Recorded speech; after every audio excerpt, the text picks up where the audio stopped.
Hello there, Drew Hanish of Whiskey Lore. It's time for another whiskey tasting. You can tell we're doing a peated whiskey today because it is a black tie affair, black for smoke. So we're going to do an Irish whiskey today, and the Irish are not necessarily known for doing peated whiskeys in the modern day. Way back when, they probably were doing a lot of peated whiskeys, and in fact, the name of today's whiskey is related to an area where they probably were using a lot of peat, the Blackpitts area that is on the south end of Dublin, right behind where the Teeling Whiskey Distillery is. So Blackpitts is what we're going to taste. It is a peated single malt, and it is from Ireland. And this is exciting for me from the standpoint that the more Irish distilleries that start doing peated whiskeys, the more chance we have to see what the peat from Ireland is like, because we're starting to learn what the heathery or foresty peat is like from the Inverness or the Speyside region versus what we're used to in Islay with the more medicinal quality of peated whiskeys. So what are we going to get in downtown Dublin? What kind of peat are we going to end up with? And so this is what makes this a lot of fun, and there's a lot of distilleries growing up around Ireland, so we're probably going to get more and more chance at this. Now, the first peated whiskey that I had from Ireland was Connemara, and I've had two versions of that. The first version that I had was the regular, it's like $35, $40 a bottle. It's really inexpensive. Non-age stated, it is actually really good. It reminds me of Talisker. I did a head-to-head comparison. You can watch that video from earlier on. And I was amazed at how many different components of it sort of reminded me of Talisker. It's just that it's 40 ABV, and so it's a little watered down. Doesn't quite have the same oomph to it. And if anybody needed a cast strength version, it is Kilbeggan's Connemara, because I think that would be a winner. I've had a second one from them, which was the 12-year, and I got to say that was a total disappointment because the peat just wasn't there. I mean, it just killed off any of the peat. Too much time in that barrel just annihilated the peat in that whiskey. So if you're buying a whiskey hoping that it's peated because it says it is, that can be a bit of a letdown. So what do we do when we go to Teeling? Teeling is a fresh, young distillery in Dublin that is creating some very interesting whiskeys. And so let's find out what this Blackpitts is all about. Now, the first time I had this was at a whiskey fair, and I got to tell you, the problem with whiskey fairs is that after you get past the first 3 or 4 stands, you start to really lose your knowledge of what you're tasting because your palate is starting to wear out. You've had 8, 9, 10 different whiskeys. Your senses are dulled, and so that makes it tough. So when you're the last whiskey that I had after 2.5 hours, I walked out of there going, I gotta get a bottle of that. I gotta get a bottle of that. And then I read that it was number 3 Whisky Advocate's most exciting whiskeys of the year. And so I was sold. I'm like, I don't care if it's more expensive than a lot of the other Irish whiskeys. I'm going to go ahead and buy it because it's got to be pretty decent. And then I got it home and I was like, what? I don't get it. But I don't like going off my first impressions because sometimes the neck pour is an issue. Sometimes a whiskey needs to breathe a little bit before you really start putting your judgment into it. And so I felt like I wasn't giving it a fair shake. I think the other problem was that you get expectations set. Number 3 in Whisky Advocate. It must be fantastic.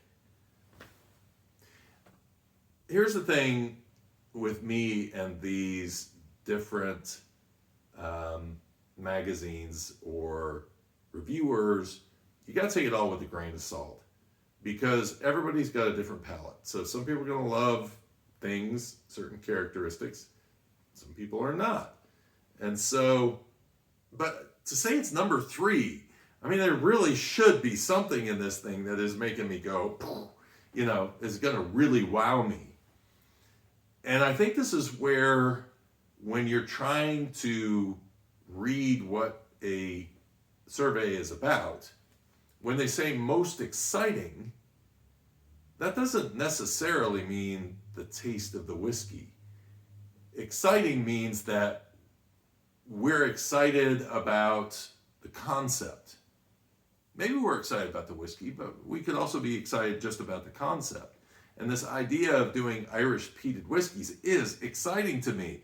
And I would definitely, on any rating scale, put peated whiskey from Ireland way up, because I'm thinking, you got Speyside, and we're now discovering what peated whiskey from Speyside is like, with Ben Raich and Glenglassaugh and those types of distilleries. And then we're finding out, in Islay, what their peated whiskeys are like. We've got a good handle on that. And there's a variety of them. So what's Irish peat going to be like? And we have American peat now soon coming from Westland. So, the more choice we have, the better. And the opportunity to taste the peat of a region. So that does make this one of the most exciting whiskeys out there. But when you put it to your lips and your nose, what are you going to get? So let's do that. Because I don't like going off my first initial impression. So we're going to jump back into this, clear mind, and see what we got. So first of all, I get some baking spice on that, and there's smoke there, but it's very light. I'm getting what I would normally get out of a Speyside whiskey in terms of, actually I take that back, maybe more of a Highland whiskey, where we get that pear, apple, and you get that in some of the Speysides as well. So Speyside sometimes has a reputation for sherried whiskeys and the darker fruits, but baking spice is pretty strong on this, and the peat is actually fairly light. It's just a very calm smoke in a storm. We'll put it that way.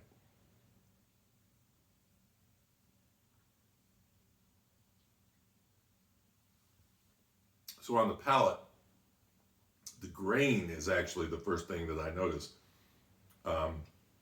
This caramel comes in. The smoke is there. It's mild, but it's there. And then as it develops, the grain is still there. There's a toffee and a toasted experience that you get out of it. And this is one of those things that I'm going to say about Whisky Advocate. I went over to the website to see why they said they thought this was the number 3 most exciting whiskey. They gave a little rundown on it. One of the tasting notes they gave was panna cotta.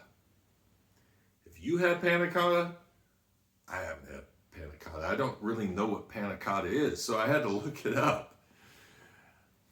And honestly, you will never get a review from me where I say something tastes like panna cotta, because I know that probably 60, 70, 80% of the world doesn't really know what panna cotta is. And you just come off sounding pretentious when you start using these different flavors that people don't know. I remember talking to Will Pitchforth at Bladnoch, and he said that Dr. Nick Savage, who used to be at Macallan, is now at Bladnoch, and his tasting notes, sometimes he is doing very English flavors that the rest of the world isn't probably going to understand. And that's a danger. There is a real danger in that. So the question is, are you coming up with these different tasting notes because it's just what you're used to, and so you're going to put them in there? Or is it because is it because that you're trying to be pretentious about it and you want to show your knowledge of things? There's also the Edgar Allan Poe effect, which is the first time I read an Edgar Allan Poe story, I was absolutely lost because his language, he was using words that I've never used in my life. So I did an interesting exercise. It was my book. So I just went through the dictionary and I started writing down all of the different meanings of these different words. And what was fascinating was there were words in there that there's really no other explanation other than to use that particular word, because that word is so well defined that it hits the heart of the matter. If you tried to bounce around it with other words, it wouldn't really give you the soul of what he was trying to say. And actually reading his poetry back after that, or his stories, was amazing. The impact was crazy. So the thing that I taste in this that I will say is likely part of that panna cotta is flan. If you are familiar with flan, it's a Mexican caramel kind of drizzled over the top of this egg custard. It really does have that kind of an experience to it. But I think the best thing we can do on these simple tasting reviews is try to be as clear as we can and try not to jump into the realm of, this tastes like haggis. Well, most people haven't had haggis. I pray to God I don't have a whiskey that tastes like haggis. I like haggis, actually, but I don't want a whiskey that tastes like haggis. Yeah, that wouldn't be that great. So anyway. So the fruit comes through, the smoke is there. I just don't know that I would call this one of the most exciting whiskeys from a tasting and nosing standpoint.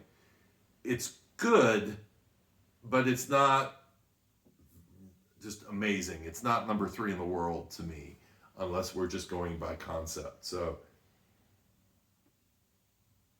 very interesting whiskey. I look forward to seeing what else they do with this. I would really love to see them not triple distill potentially and see if that adds more flavor, some more robustness to this. And I'm a little worried that triple distillation is actually killing off some of the peat.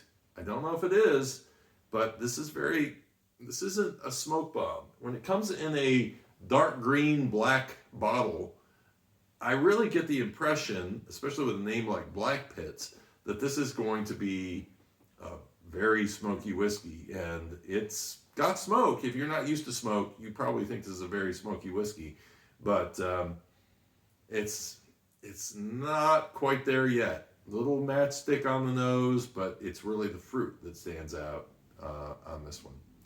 Hope you enjoyed the review. Leave comments below, like and subscribe. I look forward to doing more tastings in the future. Cheers and Slainte.